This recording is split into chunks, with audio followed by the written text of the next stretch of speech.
שלום לכולם, מדבר שמואל מפקד אנונימוס, והיום אני אומרת לכם איך לעשות תיקייה נעלמת ששם אתם יכולים להחביא עם סרטוני פורנו ועוד. סליחה אמא, סליחה, אני לא אגיד יותר פורנו. אז קודם כל אתם עושים מקש ימני, ניאו, ואז זה, לא יודע איך לקרוא לזה, ככה, סתם, ניו פלודר, כרגע זה לא משנה. אתם עושים מקש ימני על זה, ופרופוקטטיס, קוסטוקמנס. אחרי שאתם עושים את זה, אתם לוחצים צ'יינג' אקון, ופה יש לכם כמה בולבולים. סליחה אמא, אין יותר בולבול, סליחה.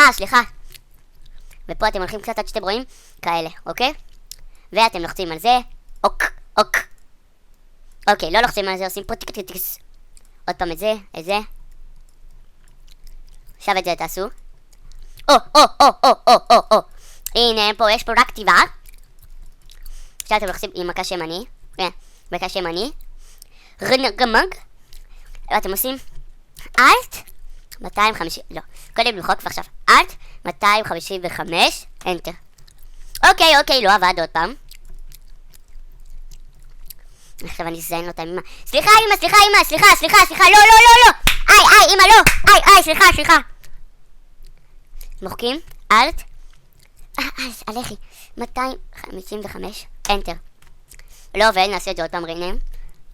אלט, 200, עוד פעם, אלט, 255, ועוד כל מיני מספרים, אנטר. טוב, זה לא עובד, אבל אני אדגים לכם, פה יש לי תיקייה נסתרת. רגע, בוא נסתיר אותה. שימו לב להסתרה. כמו שאמרנו כאן, הראשון. אוקיי, לא על הראשון. ופה, כן.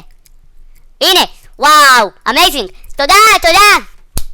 שלום, כאן היה שמואל מפקד אנונימוס, נתראה בסרטון הבא.